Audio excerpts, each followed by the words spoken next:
Au détour d'une balade sur quelques sites d'information en ligne, je suis tombé sur un article publié sur le site connexioonivoirienne.net le 17 janvier 2022 et signé Douglas Mountain, le cercle des réflexions libérales. La Côte d'Ivoire a-t-elle fait un faux calcul en permettant l'installation de Wave? Connexioonivoirienne.net. L'analyse faite et l'argument développé par l'auteur de l'article a attiré mon attention dans un sens désapprobatif. Ce qui motive la présente contribution. Pour résumer la pensée de l'auteur, la venue de Wave sur le marché du transfert d'argent par voie électronique est globalement et in fine défavorable à l'économie ivoirienne. 5 idées structurent son argumentaire. 1. Le taux de 1% adopté désormais par tous les opérateurs, fait du mobile money une activité non rentable, car la marge, selon lui, non suffisante, provoque une perte ou une précarisation des emplois dans le secteur. 2. La contribution du chiffre d'affaires global du secteur du mobile money au PIB va accuser un recul du fait de la baisse des coûts des transactions, non compensée par une hausse de leur volume. 3. Les 3 opérateurs préexistants sur le marché effectuent d'importants investissements chaque année et entretiennent leurs infrastructures contrairement à Wave. 4. C'est une erreur de privilégier le consommateur au détriment des entreprises et de la croissance. 5. Le gouvernement ivoirien a mal fait d'autoriser les activités de Wave. À la lecture de cet article, des points de réflexion émergent. À qui doit au final et pour l'essentiel profiter la croissance, la création de richesses dans une économie, dans une nation? À quelques entités morales figurant les intérêts de richissimes groupuscules d'individus, ou à la population dans son ensemble? Est-ce un article commandité par un acteur de la filière? La chute de l'article en dit long. Il se dit que Wave est en discussion pour un agrément dans la téléphonie mobile. Il est à espérer que cette fois les autorités ivoiriennes feront preuve de discernement.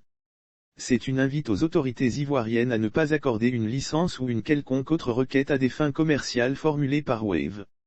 Ce qui est une reformulation implicite et suggestive du dicton, passer une fois, mais ne passera pas 2 fois. Voyons ensemble les faiblesses du texte. 1. L'affirmation selon laquelle le taux de 1% adopté désormais par tous les opérateurs du mobile money provoque une perte ou une précarisation des emplois dans le secteur est une contre-vérité au regard de la poursuite et des opérationnalités de l'activité. En effet, si les 3 autres opérateurs descendent à 1% de frais de transaction et même moins pour les gros montants, c'est bien parce qu'ils y trouvent une certaine rentabilité, certes moins que ce qu'ils gagnaient auparavant. Pareillement, les intermédiaires terrains, les gérants de transfert dans les quartiers, y trouvent également leur compte.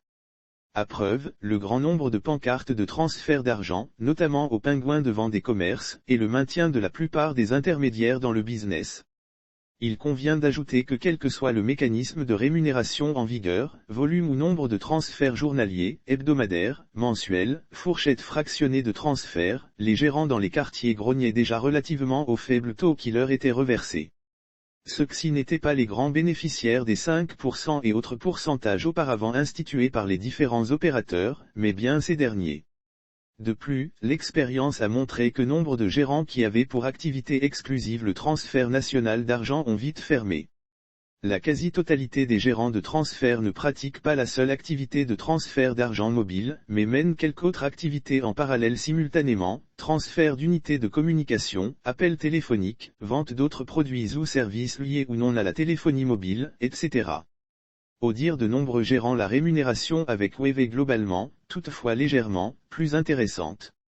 L'existence des distributeurs exclusifs par zone, partenaires vers lesquels les opérateurs Orange et MTN renvoient les gérants, réduit la marge de bénéfice des gérants, car ces distributeurs perçoivent un pourcentage sur chaque transaction effectuée.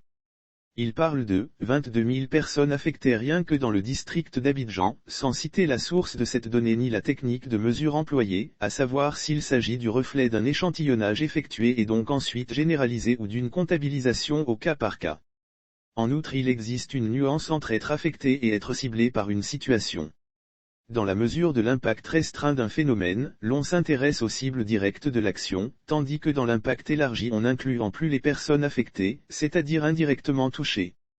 Pour prendre un exemple simple, avec un gérant de cabine qui a une femme et 3 enfants, la cible ici est le gérant, mais les personnes affectées sont au nombre de 5, le gérant lui-même plus sa femme et ses 3 enfants, ces derniers obtenant de lui leur subsistance. Donc s'il était vrai que 22 000 soient affectés, combien sont donc réellement ciblés par cette situation? Au nom de la responsabilité sociale/sociétale de l'entreprise, RSE, aujourd'hui entrée dans les murs, sur leur marge bénéficiaire certaines entreprises du secteur prélèvent un petit pourcentage pour quelques actions posées en faveur des populations locales, infrastructures et équipements, écoles, centres de santé, accompagnement professionnel, etc. Dans cette perspective d'aide et de RSE, ce n'est pas une mauvaise chose que de généraliser l'assistance sociale à toute la population ivoirienne majoritairement constituée de pauvres par une baisse des coûts, au lieu d'une aide ponctuelle à quelques localités ou individus. Un point à ne pas oublier est que tous ces opérateurs, sans exception aucune, sont des multinationales qui rapatrient les fonds vers leur pays siège. La création d'emplois pour la population est un devoir pour l'État et non pour les opérateurs économiques qui sont avant tout des particuliers poursuivant leurs intérêts comme toute autre personne. De la baisse du prix d'un produit se traduisant par une hausse de sa consommation, les transferts électroniques d'argent ne dérogent pas au principe. En effet, le volume des montants transférés va connaître de plus en plus une hausse importante due justement au faible coût des frais, et même plus encore si les frais devenaient nuls. Bon nombre de personnes penseront davantage à transférer de l'argent, plutôt qu'à effectuer des déplacements plus ou moins courts. Pourquoi par exemple dépenser 2000 F pour le transport, tandis que les 100 000 F à me remettre peuvent m'être transférés pour seulement 1000 F, ou 1100 F, de frais en plus de perdre des heures dans la circulation, déposer davantage d'argent sur leur compte, vu l'absence ou le faible coût de retrait. En évitant de conserver de l'argent sur soi pour des raisons de sécurité, notamment lors de voyages en province, système de dépôt au départ et retrait sur place à l'arrivée. Le faible coût de retrait, en plus des cabines qui sont partout présentes, amène également des personnes à éviter autant que possible les exigences des banques traditionnelles, les longs rangs, les problèmes de signature non conforme, la distance jusqu'à l'agence bancaire ou le guichet automatique le plus proche, l'indisponibilité de fonds dans ces guichets, cartes magnétiques avalées, etc. Cette ruée vers les dépôts et transferts d'argent due à la baisse des frais de transaction a une quadruple conséquence positive, l'arrivée de nouveaux gérants de transfert dans le commerce, avec notamment ceux qui voient le jour grâce à Wave, sans parler des nombreux commerciaux recrutés qui sillonnent les rues, emploi. Hausse du revenu des gérants de transfert, indexé au volume croissant des transferts, permettant de compenser la diminution relative des frais antérieurement appliqués. Le montant global des taxes également rehaussé avec la multiplication des dépôts et transferts.